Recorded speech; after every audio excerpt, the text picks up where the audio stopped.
योगी सरकार की आज कैबिनेट बैठक थी। उसमें कई विभागों के प्रस्ताव पास हुए हैं। मेरे साथ बात करने के लिए मंत्री राकेश सचान जी हैं। सर, आज आपके विभाग का क्या क्या प्रस्ताव पास हुआ है? काफ़ी प्रस्ताव आज पास हुए हैं। आज बड़ी महत्वपूर्ण बैठक थी मंत्रिपरिषद की। माननीय योगी जी की अध्यक्षता में आज 19 प्रस्ताव, बड़े महत्वपूर्ण प्रस्ताव पास हुए हैं। इसमें 2 प्रस्ताव एमएसएमई हमारे विभाग के भी थे। लघु सूक्ष्म मध्यम उद्यम प्रोत्साहन जो हमारी नीति थी, रख रखाव औद्योगिक स्थान प्रबंधन नीति, वो भी पास हुई है। और एक हमारी फुटवियर लेदर नॉन लेदर विकसित संस्थाओं को विकसित करने के लिए हम लोगों ने एक विकास नीति की पॉलिसी पास की है। दोनों महत्वपूर्ण पॉलिसी हैं। एमएसएमई के औद्योगिक स्थान 1960 में बने थे। उसके बाद 1978 से लेकर 2022 तक तमाम सारे हमारे प्रस्ताव बने। बहुत सारी हमारी शासनादेश जो बने, उन्हीं से ये नीति गवर्न हो रही थी। लेकिन तमाम तरीके के प्रदेश में आज परिवर्तन होने के बाद ऐसा था कि आज ऐसे एक नई नीति, प्रबंधन नीति एमएसएमई की बनाई जाए, जिसको आज मंत्रिपरिषद ने पास किया। इसमें मुख्य तौर पर जो भी औद्योगिक स्थान में छूटे प्लाट हैं, उनको ई ऑक्शन के माध्यम से देना। और हम माननीय मुख्यमंत्री योगी जी के मार्गदर्शन पर उत्तर प्रदेश प्रत्येक जनपद में औद्योगिक स्थान डेवलप कर रहा है। मुख्यमंत्री जी की इच्छा के अनुरूप कि हमें एमएसएमई को बढ़ाना है, तो प्रत्येक जनपद में हम सरदार वल्लभ भाई पटेल के नाम से औद्योगिक स्थान को विकसित भी करें। वहाँ एमएसएमई के पार्क को भी बनावें, लैंड बैंक तैयार करें, और जो भी हमारे उद्यमी हैं, उद्यम लगाना चाहते हैं, उनको सस्ती दरों पर हम ज़मीन दें। इसीलिए इस नीति में हमने ज़मीन की दर भी निश्चित की है। 2500 रुपये प्रति वर्ग मीटर की दर पर हम ज़मीन देंगे। पश्चिमांचल में 20% बढ़ा करके, और पूर्वांचल और बुंदेलखंड में 20% घट के, अर्थात बुंदेलखंड और पूर्वांचल में 2000 रुपये मीटर, मध्यांचल में 2500 रुपये मीटर, और पश्चिमांचल में 20% वृद्धि का मतलब वहाँ 3000 रुपये मीटर। ये हमारी मिनिमम दर होगी। इसके बाद 10% जमा करके वो प्लाट की ई ऑक्शन पे नीलामी करेगा, और जो मैक्सिमम बोली जिसकी जाएगी उसको हम दे देंगे। क्योंकि मुख्यमंत्री जी की सोच है कि उद्योगों को बढ़ाने के लिए, उद्योगों को प्रोत्साहित करने के लिए सस्ती दरों पर एमएसएमई को जगह दी जाए। उसी के चक्कर में आज ये जो एक नीति है, उस नीति को मंत्रिपरिषद ने पास किया है। और बहुत ही इससे पूरे प्रदेश में नए औद्योगिक स्थानों को हमारा एमएसएमई विभाग डेवलप कर रहा है। सब जगह हम लैंड बैंक ले रहे हैं, उनका डेवलपमेंट करके और एमएसएमई को प्रोत्साहित करके दे रहे हैं। इसी तरह से जो फुटवियर लेदर नॉन लेदर की नीति है, वो भी उत्तर प्रदेश सरकार ने पास की है, जिससे कि हमारे आज लेदर के साथ साथ नॉन लेदर के ज़्यादा फुटवियर आप देख रहे हैं कि प्रचलन हो रहा है, और उसमें ज़्यादा से ज़्यादा लोगों को रोज़गार भी मिलता है। तो आज इस नीति के पास हो जाने से तो जो भी हमारे फुटवियर से जुड़े व्यवसायी हैं, उनको निर्यात में भी प्रोत्साहन मिलेगा।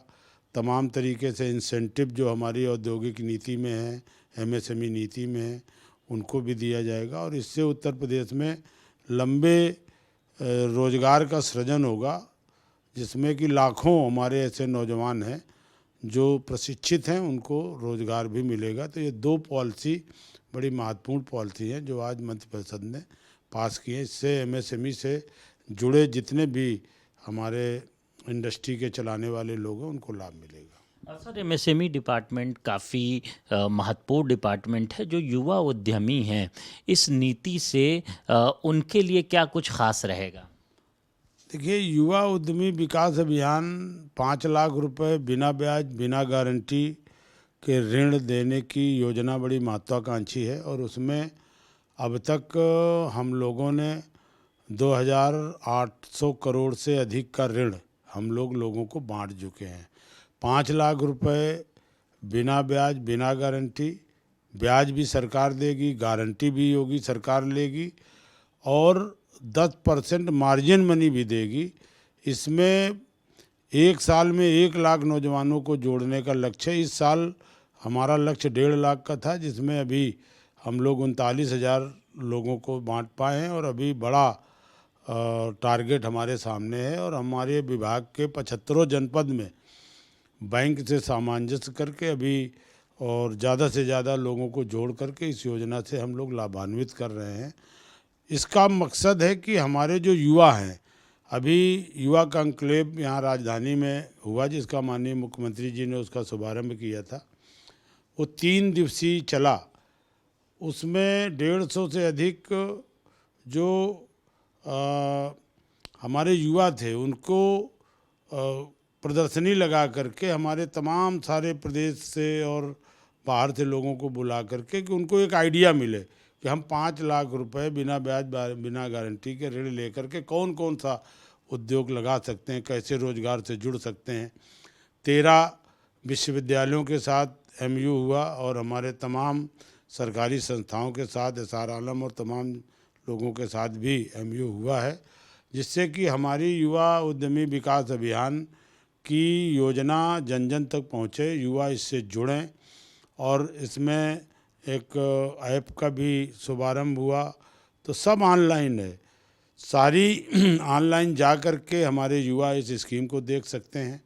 कौन सा प्रोजेक्ट उन्हें लगाना है उसकी प्रोजेक्ट रिपोर्ट भी हम लोगों ने अपलोड कर दी। किसी सीए से मिलने की ज़रूरत नहीं है, उसी प्रोजेक्ट को देख करके उसी को लगा करके वो सीधे बैंक को विभाग को दे सकता है। हम लोग रिकमेंड करके उसको लोन दिला करके वो उसको रोज़गार से भी जोड़ते हैं और वो जब रोज़गार करता है तो कम से कम छोटा उद्यमी और 2-4 लोगों को अपने रोज़गार से जोड़ता है। तो निश्चित तौर पर बहुत ही महत्वाकांक्षी योजना है और इस योजना से प्रदेश में लगातार युवा जुड़ रहे हैं और रोज़गार की तरफ आगे बढ़ रहे हैं।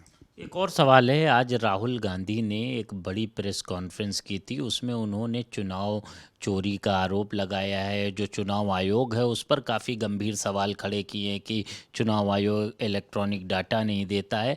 कई आरोप लगाए हैं। लगभग ये 1-1.5 घंटे की उनकी प्रेस कॉन्फ्रेंस थी। उस दौरान उन्होंने कई साक्ष्य पेश किए हैं उनके हिसाब से। देखिए, चुनाव आयोग निष्पक्ष संस्था है, स्वतंत्र संस्था है और आयोग को मतदाता सूची पुनरीक्षण कराने का अधिकार भी है। और हम देखते हैं प्रायः, चूँकि हम लोग लगातार चुनाव लड़ते हैं, वोटर लिस्ट देखते हैं। वोटर लिस्ट में पुनरीक्षण में तमाम सारे जो हमारे बीच में नहीं रह गए हैं, लोग ख़त्म हो गए, उनके भी नाम चले आ रहे हैं, न कटते हैं। तमाम लोगों के नाम जो युवा हैं, जो उनका नाम जुड़ जाना चाहिए 18 साल की उम्र में वोट देने के, जो उनके नाम जुड़ते भी नहीं हैं। तो पुनरीक्षण कराने का राइट आयोग को है। और जो सवाल विपक्ष ने उठाए कि आईडी के लिए इन्होंने 12 विकल्प आयोग ने दिए हैं, तो तमाम सारे ऐसे विकल्प हैं जो मतदाता अगर है तो उसके पास तो आज के दिन पे आईडी है ही है और उससे हमें नहीं लगता है, अब उनको ये लग रहा होगा, लेकिन वोटर लिस्ट का पुनरीक्षण होना भी चाहिए। मतदाता सूची जिससे चुनाव होता है वो सही मतदाता, उसमें जो मतदाता है व्यक्ति उसका वोट रहे और जो नहीं है, नहीं रह रहा है, उसका न रहे। तो इसमें आप देखते हैं कि परसेंटेज की जब कमी आती है तो उसका यही कारण होता है। अगर वोटर लिस्ट पूरी तरह से पुनरीक्षित हो तो मतदान का प्रतिशत भी बढ़े। पंचायत चुनाव में क्यों मतदान 80%, 90%, 95% होता है? क्योंकि पंचायत के चुनाव में एक एक गांव का आदमी रुचि लेता है, कंप्लेन करता है।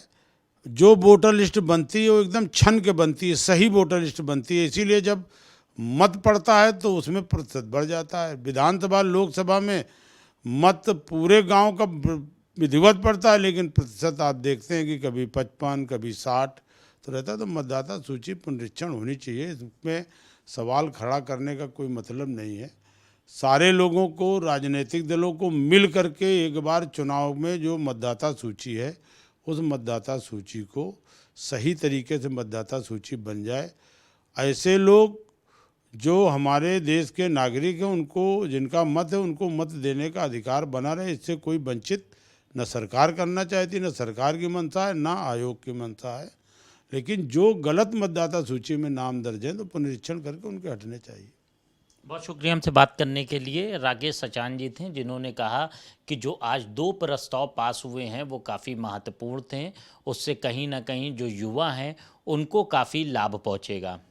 कैमरा पर्सन रोहित गुप्ता के साथ कफीलुर रहमान, भारत समाचार, लखनऊ।